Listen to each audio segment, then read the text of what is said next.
itong natitira. From what I can recall, nag-stop tayo sa hydroboration oxidation. And few slides left na lang until the last topic dito sa alkenes or subtopic dito sa alkenes.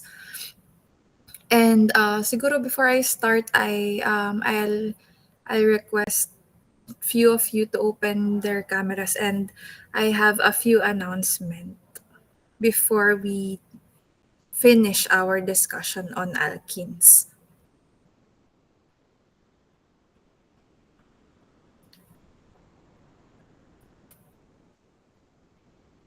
I think some of you are in the campus. I saw some of you present here sa campus. Ang ginagawa nyo dito?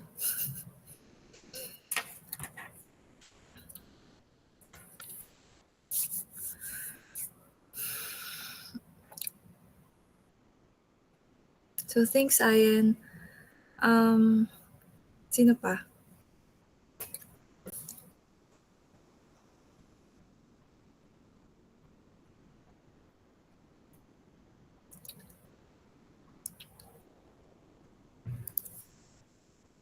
Okay, last two na tao. Last tong tao. Yan. 1, 2, 3, 4. Isa pa. Yan. Actually, yun pala naman yung usual na nakikita kong faces na nag-open ng camera.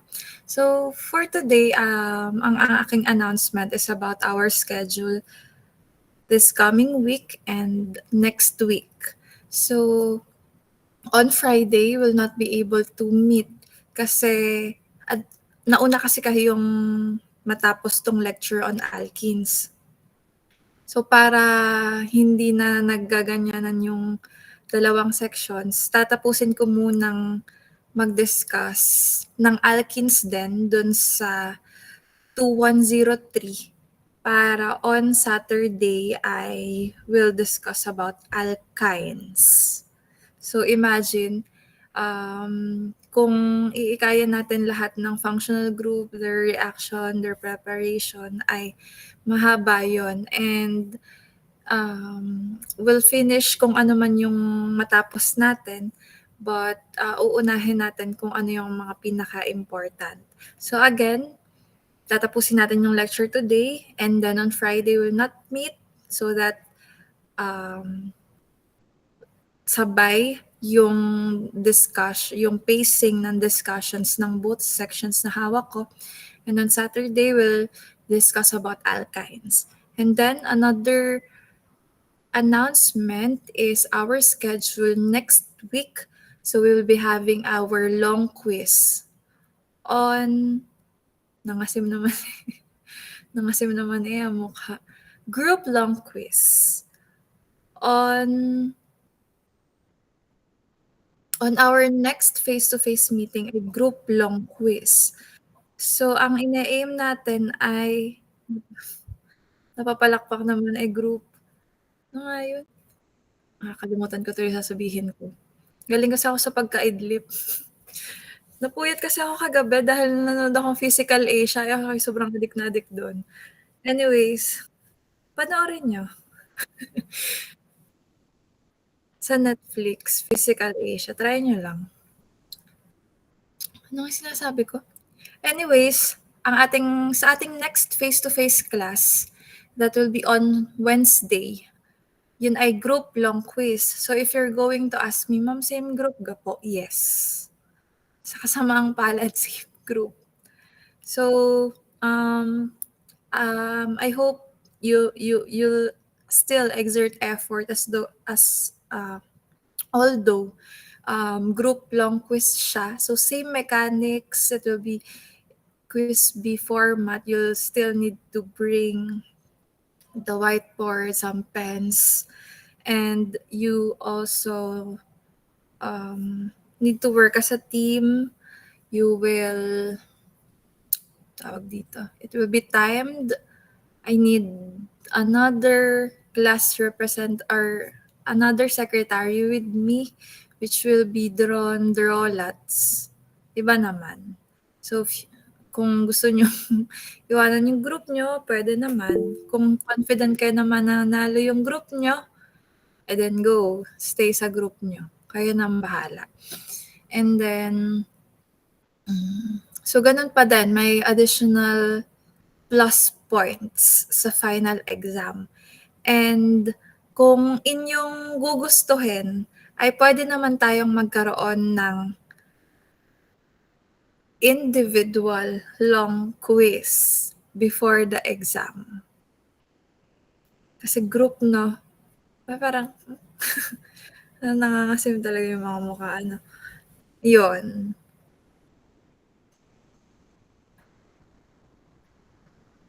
No. Hindi, feeling ko may gusto dito na ano.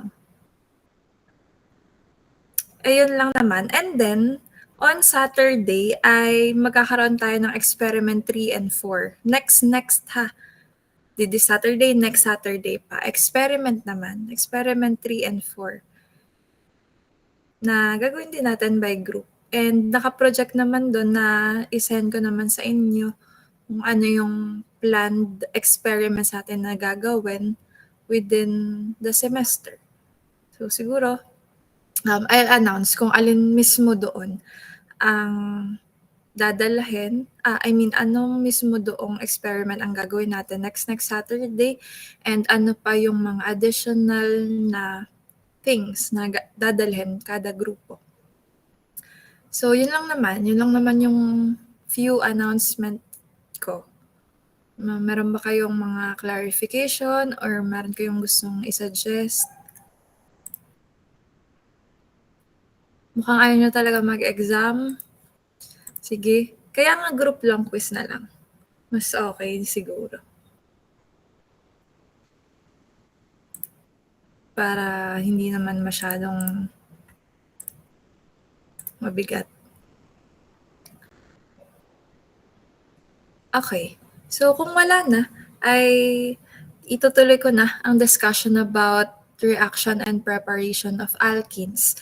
And this time, we're down sa, I think this is last 2 na lang, or last 3 na reactions. For this time, we'll talk about hydroboration oxidation.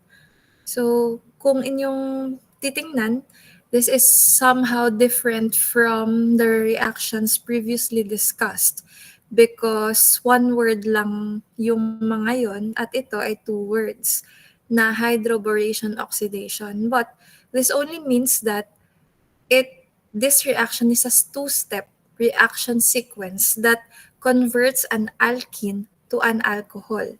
So meron tayong reaction previously na alkene to alcohol din. Can you remember? Anong reaction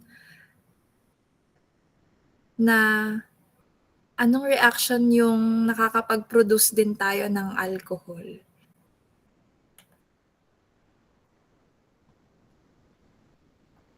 Ano? Based sa inyong ano yung reaction na yun kaya?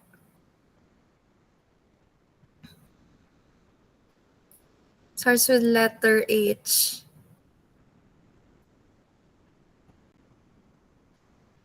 Miss Hannah, feeling ko alam mo. Hindi mo alam. Yes, Miss Cherry. Hydration po. Yes, hydration. Acid catalyzed hydration. So si hydration, ang palagi niyang kapartner ay acid catalyst. Sulfuric acid in particular. And itong si hydroboration oxidation, ang product din niya ay isang alcohol. So first step ay hydroboration. So from the word itself, we add borane, BH3 or BH3. I think this is diborane. No, borane lang pala. Borane, BH3 to an alkene, forming an alkyl borane. So, ang nangyayari, after that, oxidation converts the carbon-boron bond to the alkyl borane to form a carbon-oxygen bond. So first ay borane, ang dinadagdag BH3, and sa oxidation naman, ang dinadagdag natin is peroxide and hydroxyl ion to form an alcohol.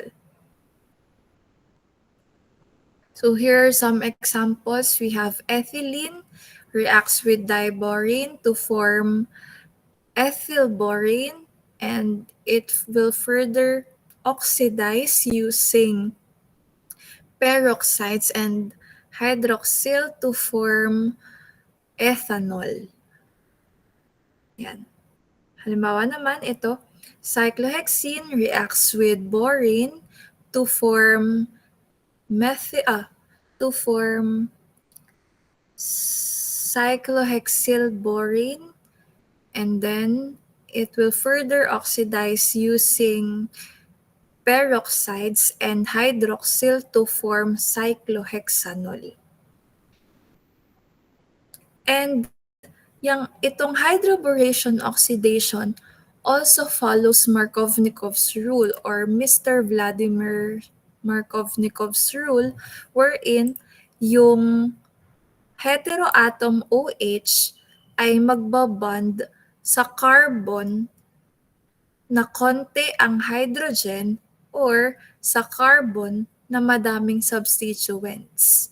So if maka-encounter tayo ng addition reaction in the form of hydroboration oxidation na unsymmetrical, take note, unsymmetrical, kasi hindi na natin kakailanganan ng Markovnikov's rule kung symmetrical naman yung ating alkene. Again, Markovnikov's rule only applies sa unsymmetrical. So kapag ganon, again, ang ating clue, si hydrogen kakapit dun sa carbon na maraming hydrogen, yung heteroatom kakapit dun sa carbon na onte ang hydrogen. So si borane na catalyst, it is a reactive gas that exists mostly as a dimer. Yun nga, kaya medyo nalito ako kung borane ba o diborane.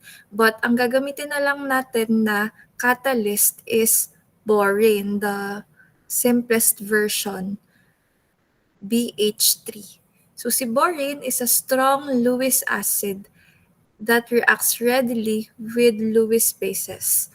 For ease in handling in the lab, it is commonly used as a complex with tetrahydrofuran or THF.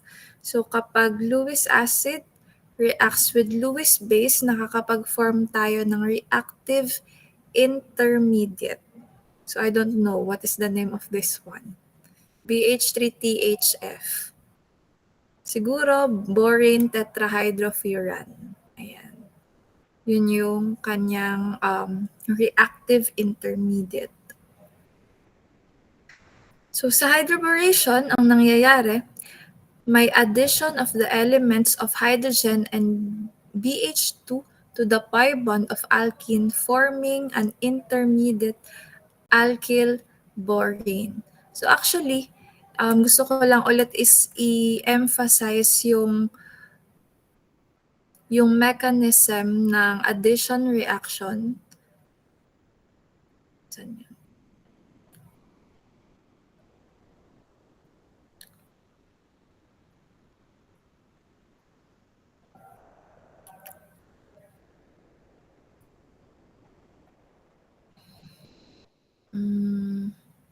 Ito.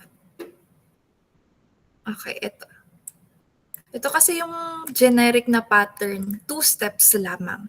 Step 1 is a slow reaction. Step 2 is a fast reaction. It will all start sa electrophilic attack. So say for example, pinadrawing ko kayo what is the mechanism of the addition reaction of hydration of blah blah. Gagawin nyo, of course, you draw the reaction and then you need to supply the arrows. Paano yung movement ng electrons, paano yung breaking of bonds. So sana hindi na kayo nalilito kung paano ba yung direction ng arrow? Ano bang klaseng arrow yung gagamitin ko? Full-headed ba o half-headed? Kasi meron niyang sariling convention na naituro ko na sa inyo. Pero gusto ko lang ulit i-reiterate dito. For example, cis-2-butene. Paano magsa-start yung mechanism? Siyempre, dito sa electron-rich region, dito sa pi electrons. Si pi electrons, negative yan. And syempre, dahil negative ka, attracted ka sa positive region. Alin ba sa HBr ang may positive region? So, dun sa hydrogen bromide, malamang yung hydrogen dyan ang partially positive. Yan yung cation. Kaya, dun siya attracted. At inagaw ng pi electrons yung partially positive region ng hydrogen bromide. Therefore, nakapag-form tayo ng carbocation at nakapag-form tayo nitong nucleophile.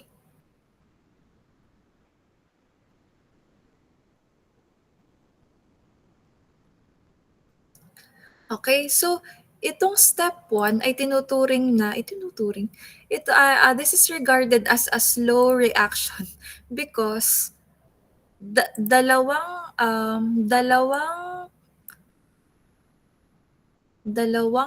bonds ang nag-cleave. 2 bonds are broken while 1 bond was formed. Sabi dito,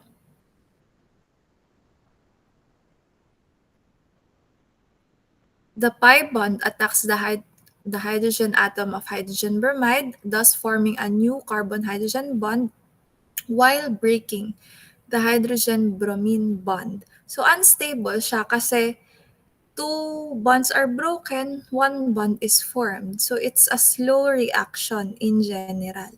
And after that, step 2 is the nucleophilic attack of bromine. So, dahil nga, ito na, ang electron-rich region, siya na yung hahanap ng electron poor region, which we all know ay dun sa carbon na nabakantehan ng electron or nawalan ng electron dun sa carbocation part. So that's why makakapag-form tayo ng new bond. So again, itong electrophilic addition, it is also applicable doon sa hydration. Kapag hydration, syempre ito, H2O. Kapag naman halogenation, edi XX. Or kapag halohydrine, edi water and halogen. So, pinapalitan lang natin yung substrate, but the mechanism, the movement of electrons, how they attack or how do bonds break and form, they are the same. Okay?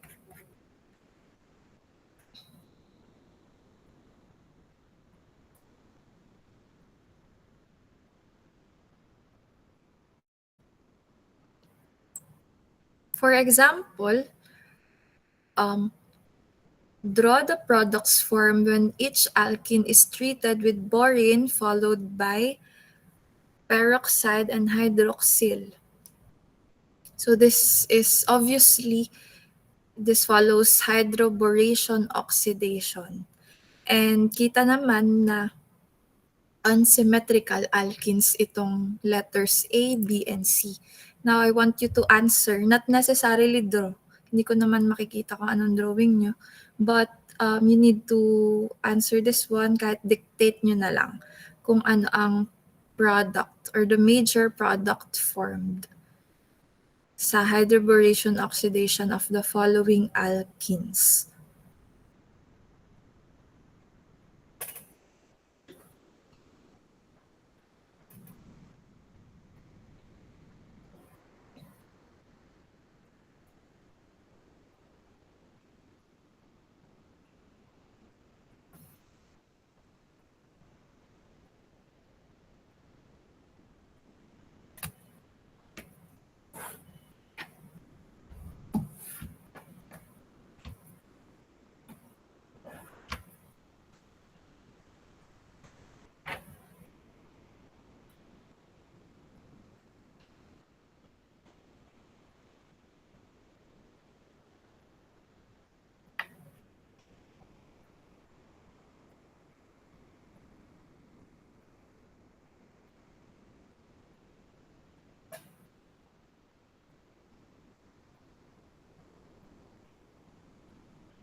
So who wants to try letter A or B or C?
Sige, ako na lang magtatawag. Ayaw niyo mag-ano.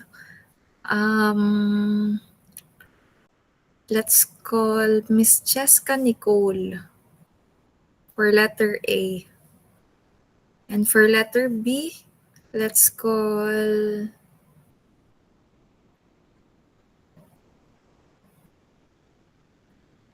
Mr. Leomar. And for letter C, let's call Miss Noreen Monique.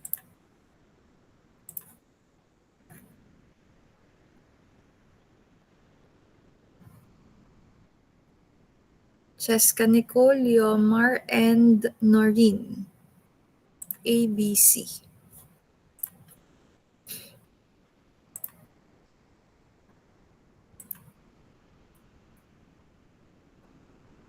Miss Cheska, are you there?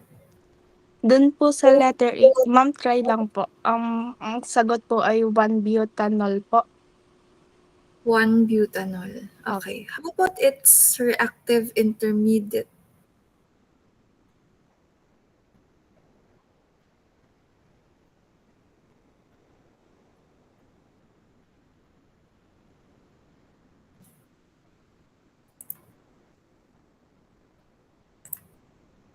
Ano yung reactive intermediate ng letter A? After hydroboration lang yun.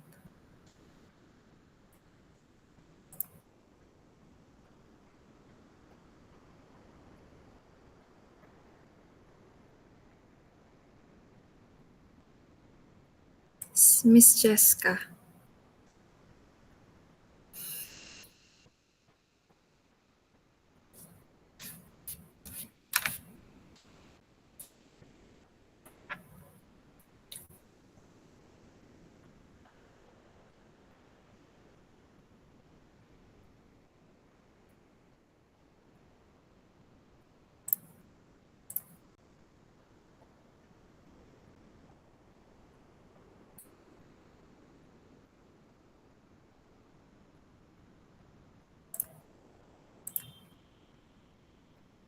So that is butylborine. Butylborine. Okay. So for letter B, Mr. Leomar,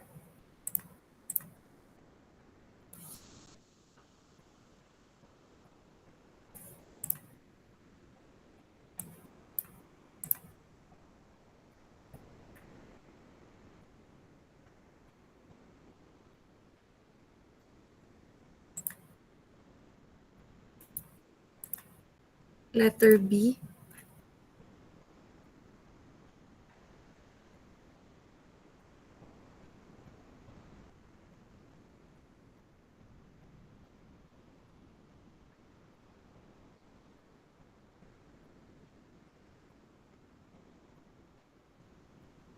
So, baka wala siya, no? So, sige, ang tatawagan ko na lang ay si Mr. Aaron. Mr. Aaron, are you there? Ikaw sumagot. For letter B.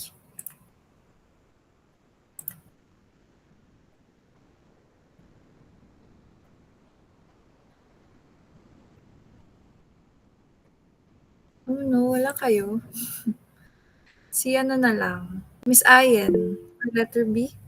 A lang po ang alam ko. Okay.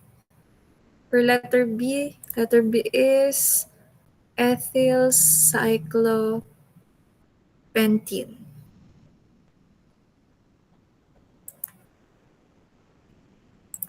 So, anong sagot?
So, I'll be the one to answer siguro for letter B and letter C.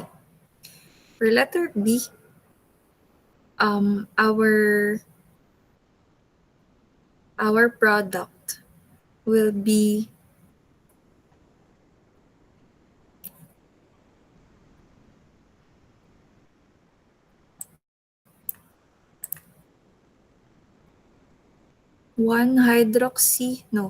one ethyl 2-hydroxycyclopentane.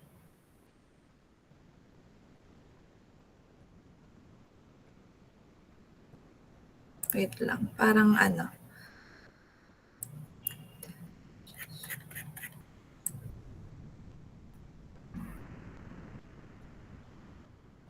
Okay. Sorry. Iba pala. So, erase yung Markovnikov. For hydroboration oxidation, you can refer to this lecture dun sa isa, page 7. For hydroboration oxidation, I want to correct what I've mentioned a while ago. It follows anti-Markovnikov. Ibig sabihin, baliktad yung concept. Sa halip na ang mangyayari, dahil nga anti-Markovnikov orientation yung sinusunod ng hydroboration oxidation, yung heteroatom ay kumakapit dun sa konti ang substituents. Or the heteroatom attaches to the carbon with many hydrogen. Nagets niyo? Anti-Markovnikov. Again, sa hydroboration oxidation, yung heteroatom ay kumakapit dun sa carbon na madaming hydrogen. Kaya for letter A, dito kumapit si OH to form 1-butanol. Dito naman, dito kakapit COH. Kaya 1-ethyl 1-hydroxycyclopentanol. And for this one,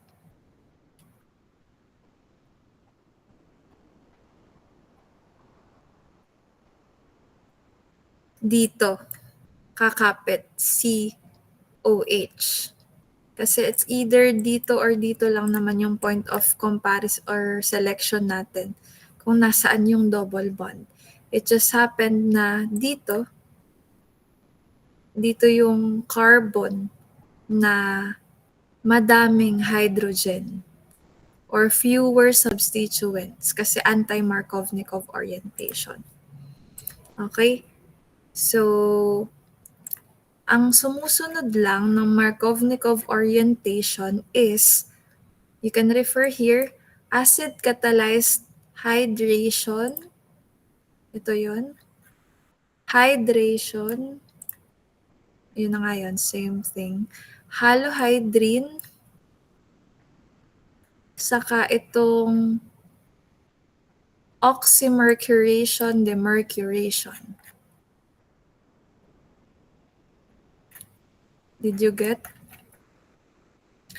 Again, yung sumusunod kay Markovnikov ay hydration, halohydrin, saka oxymercuration, demercuration. Ang anti-Markovnikov orientation ay hydroboration oxidation. Okay? So you need to remember the names of reaction, ano ang kanilang product, ano ang catalyst na gagamitin.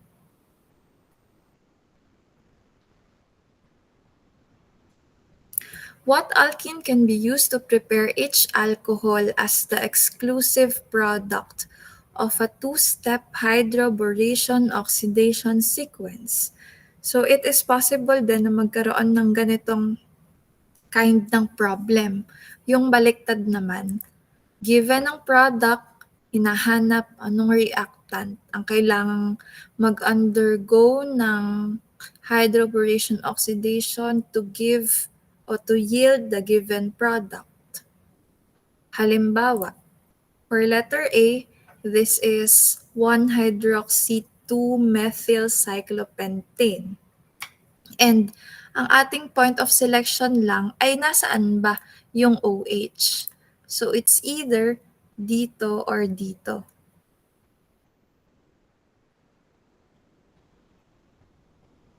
So yung double bond is here. Remember that hydroboration results in addition of hydroxyl on the less substituted carbon. So therefore, ang ating double bond will be here. So ibig sabihin, ang ating reactant will be methylcyclopentene. Less substituted. Dito lang, dito. Halimbawa naman, for letter B, this is 3-hydroxy-4-methyl heptane. Ang ating product ay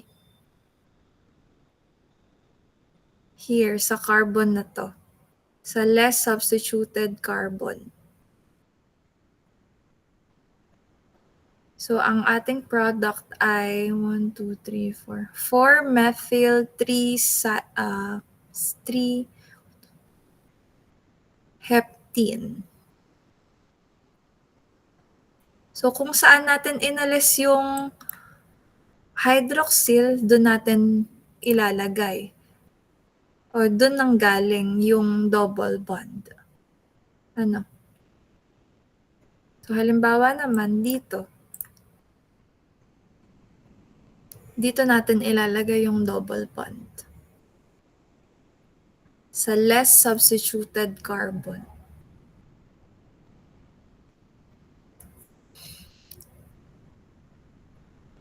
So bakit ganon? Bakit dito sa letter C? Bakit hindi po dito sa kabilang side ng OH?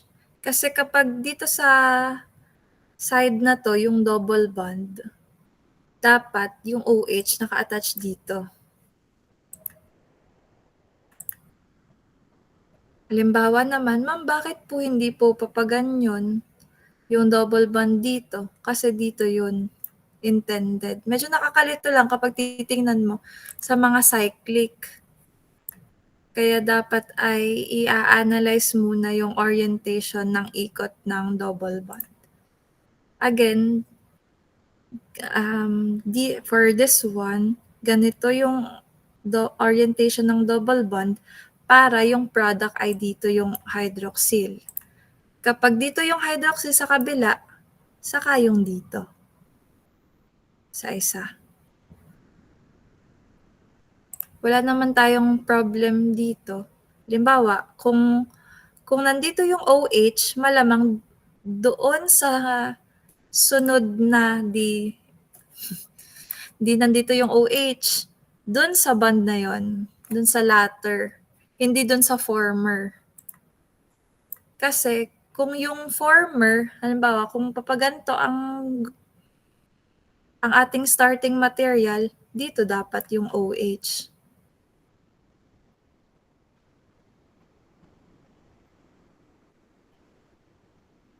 Again, sa former at hindi sa latter. Dito, before. Hindi dun sa after. Kasi ibang bond na yun.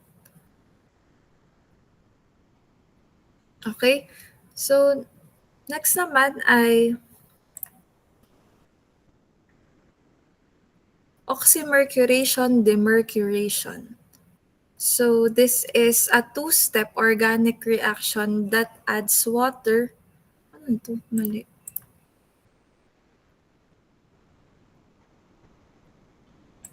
That adds water to an alkene to form an alcohol without carbocation rearrangement following Markovnikov's rule. The first step is oxymercuration, wherein we involve or we react an alkene with mercury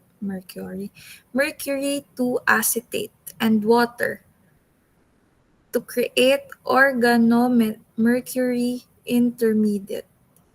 The second step is demercuration using sodium borohydride to replace the mercury atom with a hydrogen atom yielding the final alcohol product. So disregard nyo na lang to kasi itong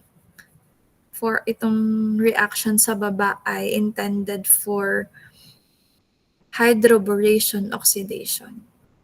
So we look at this reaction. Starting material is alkene. Upon addition with mercuric acetate and water, it will form organomercury intermediate. Ito siya. So yung isa, yung OH galing dito sa water, tapos itong Lewis base galing sa mercuric acetate. And upon reaction or upon demercuration with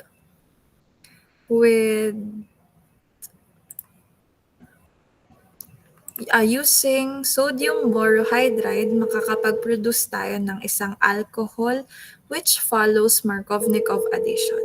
Wait lang ha.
Okay, so yun ang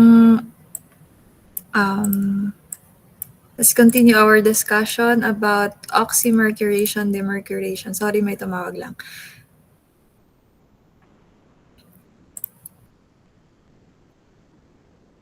So, I'll not dig further dito sa oxymercuration, demercuration as long as you know the mechanism ng Markovnikov addition, kung ano ang mga catalyst and substrate na dinadagdag after again for oxymercuration is mercuric acetate and water.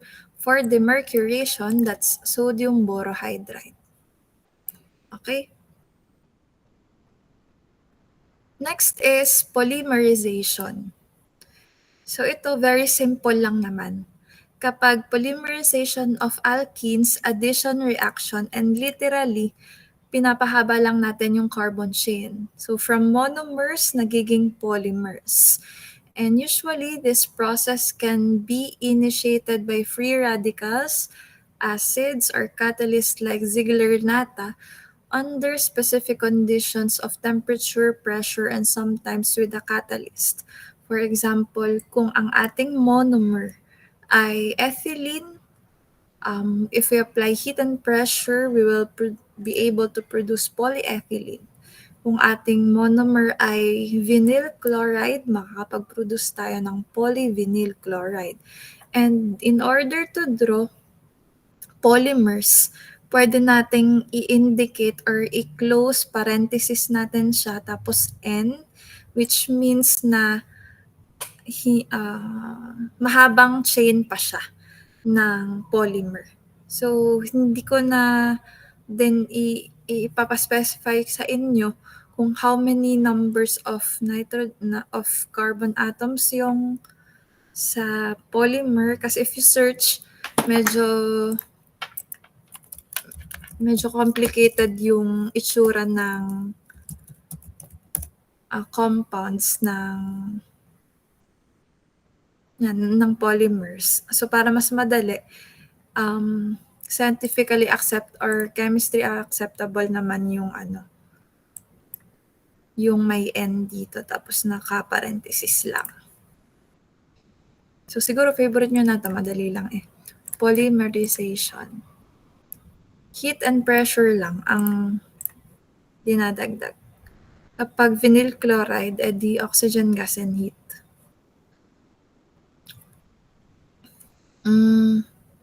Next is second to the last is epoxidation. So from the word itself, nakakapag-produce tayo ng epoxides. So I hope you can still remember what epoxides is. They are cyclic ethers.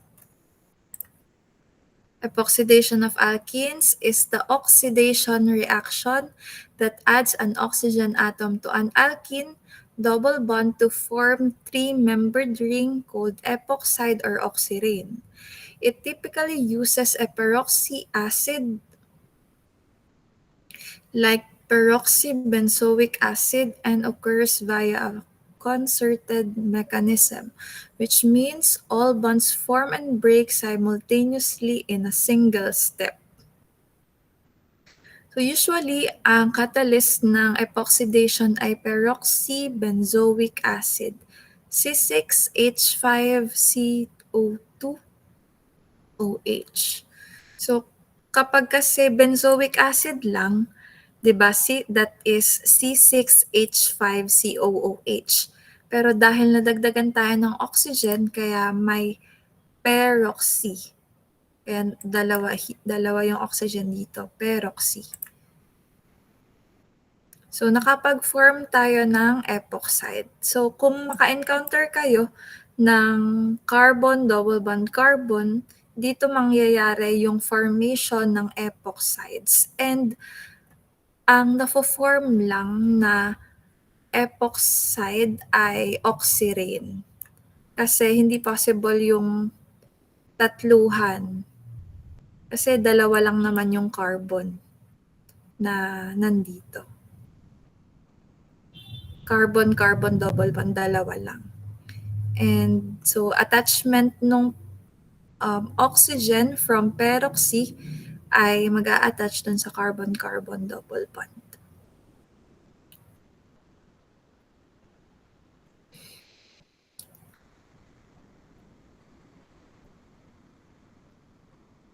So ang kaibahan lang dito kay epoxide, siya ay oxidation reaction. Yung mga previously kasi nating napag-usapan, puro addition reaction. No, yan. And last is we have hydroxylation. Hydroxylation. Yun lang yun. Ito yung meaning, glycol formation. Hindi to magkadugtong ha. Ang tanging reaction lang ay hydroxylation. So when we say hydroxylation, this is a process of adding hydroxyl group to a molecule. And instead of alcohols na napoproduce, ang napoproduce natin ay vicinal diols. So when we say vicinal, wait lang.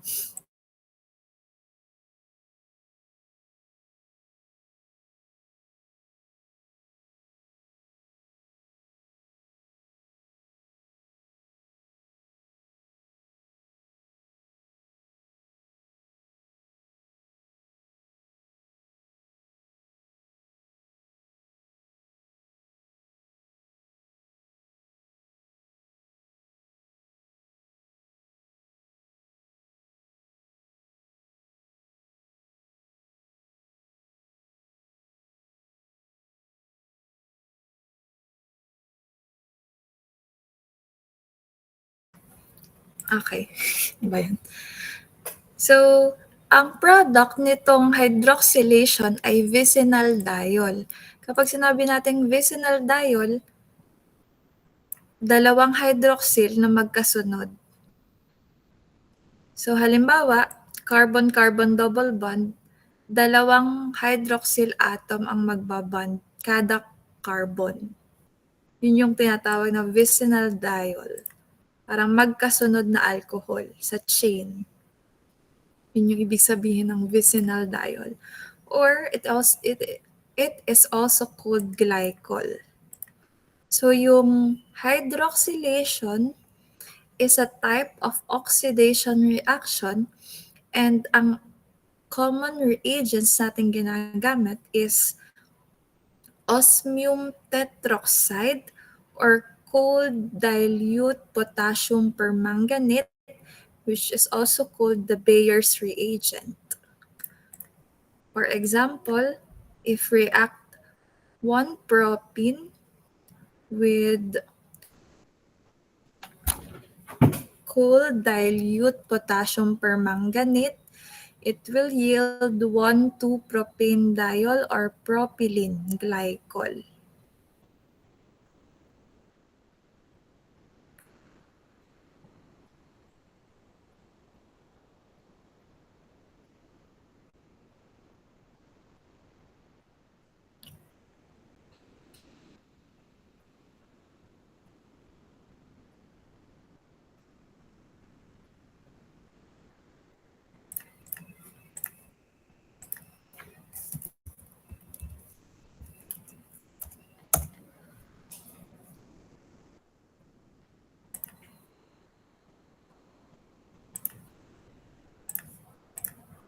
So before we wrap up our discussion, I just want to share this information about Bayer's reagent or the potassium permanganate.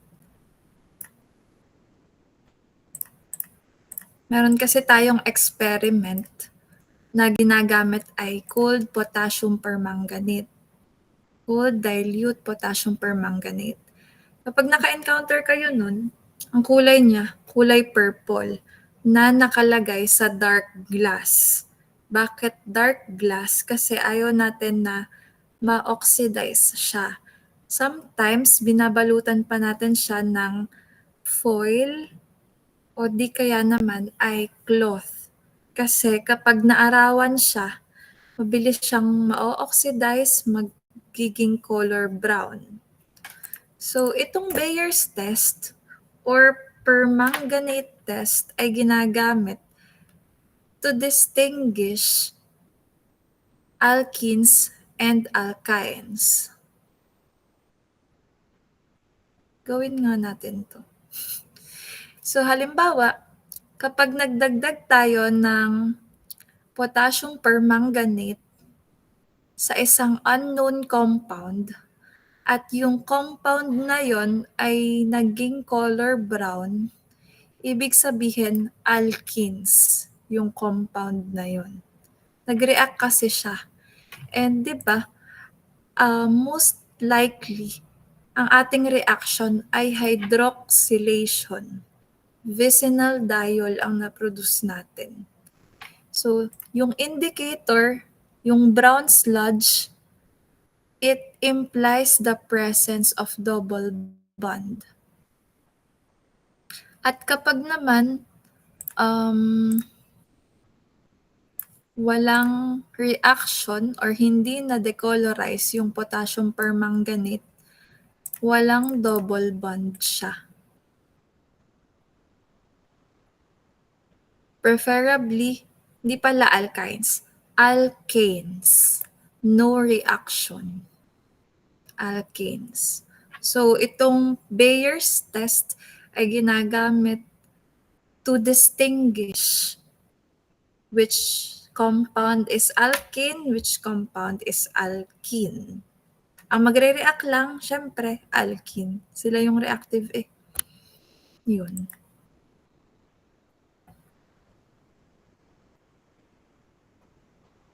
So, ang naaalala ko, medyo may pagka-related dito ang susunod nating experiment, which is dialysis.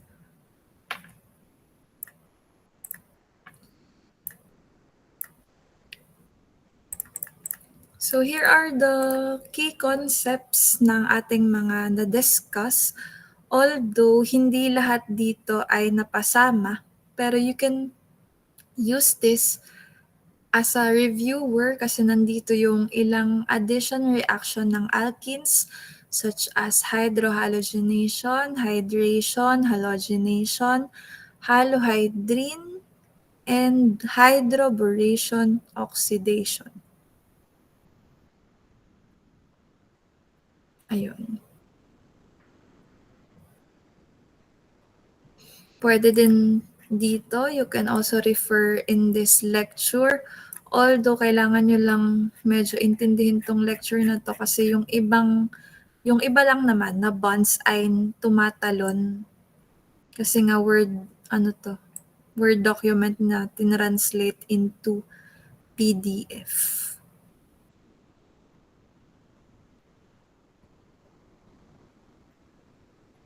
So itong ozonolysis, hindi ko na yan isinama.